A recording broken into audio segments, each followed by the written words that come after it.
Bismillah ve salatu ve selamu ala Resulillah ve ala alihi ve sahbihi ve men vala. Jalaldin Suyuti rahmetullahi aleyhinki Halifler Tarihi namlı kitabında biz Abbasilarninki en muhim halifelerden Şehit Mustarshid Billahninki hayatı bilen tanışıp çıkan. Biz bugün Mustarshidninki bir kısım şerleri hakkında toxtulup ötümüz. Bu adamninki şerlerden tövendeki şer. Bu şerde bundaqda sözlep bu. Men uruşlarda, janglarda Eşqar deb namım var. Eşqar deganimiz bu çeçi meselen serg'roq, qizilroq odamlarda laqam hamda. Dunyoga kim egallasin? Dunyoga shu qaramliq qilmagan odam qanday bu dunyoni egallay olsin degan bo'ladi. Rim ziminlariga mening otlarim yetib borgan. Shamshar qilishlarimning parqaroq nurlari Xitoy shaharlarida, eng yiroq Xitoy shaharlarida paqirgan. Demakchi bo'lgani bu Abbasiylar davrida hamda shu Abbasiylarniki butun musulmonlarniki hamda zamin doirasi shu Saddichinga qadar borganda masalan sharqda, g'arbda Andalus masalan shu diyorlarda. Shu holatlarni demakchi bu. Bu adam esir tushgan vaqtida tuvandagi she'rni o'qigan deydi. She'rga hayron qolma, she'rga deydi. O she'rni mushu düşmanlarning ishtlari, mayli ajam, mayli arab bo'lsin, bular tutib olgan bo'lsa, asirgilib olgan bo'lsa, o she'rga bir hayron qolma juma deb. Bu vahshiyning neysi hamzini yachishlatdi. Ya'ni demakchi bo'lgani o bir qo'l vahshiy. Lekin hamizdek bir Batur peygamberimizin tağısını ötedi. Demek müştah bolu. Ali'nin ölümü Abdurrahman ibn Muljam'ның zəhridən, qılıcıdan, şəmşirdən boğan. Yani Ali bir dağınlıq, bir Batur. Onu ötəgən bir pəs rəzil adam. Yani demek ki bu mən yani qapazda olsamı, əsrdə olsamı, mən bir şir mən. Demek ki. Bu adam şu urushda, mesela en vaqt urush bo'lgan qo'y mesela. Bu urushda sal askarlar yengilib qilgan vaqtida chekining deb maslahat bersa, bu odam unmagan. Oxirgacha ilishib, bu odam asirga tushib qolgan. Ular deyishdiki dedi. Voy dushmanlar tarafni qo'rishidi. Nemish qochmay turaversa dedi. Ben onunla cevap verip mundaq dedim. Adam türlük vəz nəsihətlərdən nəsihətlənməsə, qəbul qılmasa, o bir təcrübəsizdir. Dep şundaq dedim. Ben yaşıgan yaşımca bir yaxşılıq erişimidim. Ya ki bana zamanda bundaq bir yamanlıq ulaşmadı bana dedi. Eğer ben Allah'ın gayrı bana fayda ziyan berdi dep o'ylab qolgan bo'lsam, shunday deb qaragan bo'lsam, men buningdan mı ig'ir bir yomonlikqa nail bo'lmadi. Yani demek her ishni Xudoga bog'lamoqchi bu orqali, demek insonning butun xatoligi mush qalbdagi tuyg'usi orqali bo'ladi demakchi bu jihatdan yana. Xo'sh, Mustarshidning Qurbon hayitda o'qigan xutbasi Abul Muzaffar degan kishining buni maqtishi. İmam Zahabi rahmetullahi alayhi shunday deydi. Qurbon hayit günü Mustarshid xutba o'qigan. Çünkü aynı vaqtdagi xalifalar juma namozi, hayit namozini bular o'qiydi, xutbani shu o'qiydi. Bu xutbani mundaq o'qigan. Allohu akbar. Yulduzlar chaqnagan, yoruq tang yorug'an,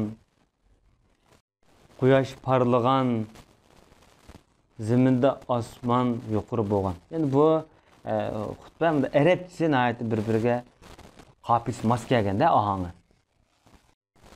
Bulutlardan yağmur yaqqan. Sarap dediğimiz bu otlab ko'rinadigan bir izitqular chaqmaydigan. Yani şu izitqular chaqnagan, izlanguvchilar utuq qozongan, kelgan adam qaytgan adam xushal bo'lgan degan gap bumi hamda shu xutbadagi bir xil balog'atlik so'zlar ishlatilgan. Yani bu jihatda nurg'un balog'atlik, fasohatlik xutbalarni bayon qilib o'tgan. Ondan o'tirib, ondan qo'pab, yana xutba o'qib bundaq degan. Ey Allah, meni ballarım neslah qilgin, meni ve ballarımda. Ey Allah, meni sen mesul qilganmış işlerde yardım bergin. Ey Allah, bana nimetine şükür kıldığın bir şükranı huzur ata qilgin.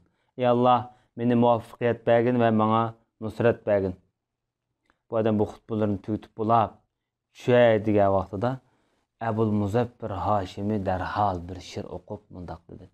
Aleyke salamullah ya hayr men ala minberin qad haffa a'lamahun nasru.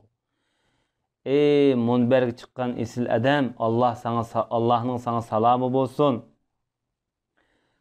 Bu munberning bütün etrafını qalbi nusrat qaplab turibdi. Halayık imam bo'lgan, özün güzel xislati bilan ularga ulgu bo'lgan isil adam. Ha, huquq tutgan adam dedi. Osmon zimin shariq nima? Zimin ahli en abzili shariq va g'arbda. Shariq va g'arbda odamlar en yaxshi fazilatli adam bu. Chunki buning cho'ngdasi uchun yomg'ir tushgan adam emasmi dedi. O kim o? Aynı vaqtida Peygamber Aleyhisselatü Vesselam ölüp ketgandan keyin sahabeler yomg'ir namozi talab qilsa, Abbasning qishig'i kelatdi. Mana Abbas yomg'ir talab qilgan vaqtda yomg'ir tushgan. Shuni demoqchi bo'lsa kerak bu yerda. Senden ağlayan bu hutbudun kulaklarımız huzur taptı. Taşlar erip ketgidek acayip yarqın nasihatler buldu. Bütkül kalplerde bir hayvet makamını tiklidin sen. Ensirep korkuncudan şehirler titrep gitti. Adnan'ın faziletini, şerpini tıkım aşırdın dedi. Tegi-tegiңден isil adamlarsan, xalq arsida faxring yandi, yaydi dedi. Abbas o'g'illarining kattasi bo'lding, yani xalifadasan. Hatta sen bilan dedi, turli gilamchilar, turli olim ulamolar hamma sendan bir xil faxrlanadi. Allah uchundirki dedi, sen mush davrning bir imomisan, xalifasan. Allah uchundir. Dinimiz Allah üçündür dedi. Sen bizge törde turpasan. Yıllardan beri, küllerden beri sen padişah bulup kilovatsan, küller kilovatı do. Baxtlik bu heyt günde sen bizni tebriklep, hatta namazın arkalık, kurbanın arkalık bizni şereflendirip atsan. Demek bu Abul Muzaffer'ninki şu padişahın şu munberden çıkıp boğuşça maqtab okugan bir mersiye bir şiir. Orada şairler okuyormuş vaqtida. Bu adamın veziri Jalaluddin Hasan ibn Ali ibn Sadaqa degan kishi mustarshidni maqtab mundaq degan. Men xaloyiqlarni his qilishimcha, ular tam va noziklikda suvga o'xshaydi ekan. Ammo Amirul Mu'minin bu suvning eng süzük çeşmisidir, çeşmi zulalıdır. Aqlning ma'nosini men shundoq tasavvur qilib, xiyol qilib baqdim dedi. Amirul Mu'minin bu aqlning misolidir.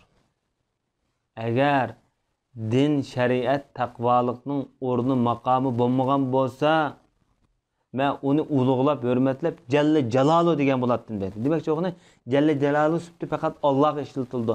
Shariatni cheklim bo'lmagan bo'lsa, shunday deydim demakchi. Bu mu vazirning maqtashlaridir. Xo'sh, bu adamninki zamanında 524 yılı bir bulut götürülüp mevsilde yağmur yağıp, yağmur emas, ot yağdı dedi. Şehirnin nurgun yerlerini, köp öylerini köydürüp başlayan deyilipti.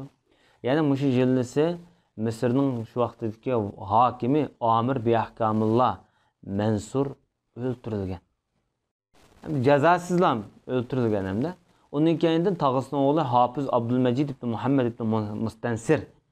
Bu hakim bu. Şu yılın özde Bağdat'ta uçurgan çayollar, bu da tikellik. Bu peyda olup kalgandı. Xalqlar bek korkgan ansirlep dedi.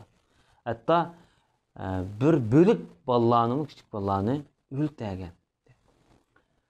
Hoş biz Mustarşid'inki hayatı münasebetlik, muşunculuk derslerden ahırlaştırıyoruz. Ve sallallahu ala nebine Muhammed ve ala alihi ve sahbihi ecma'in.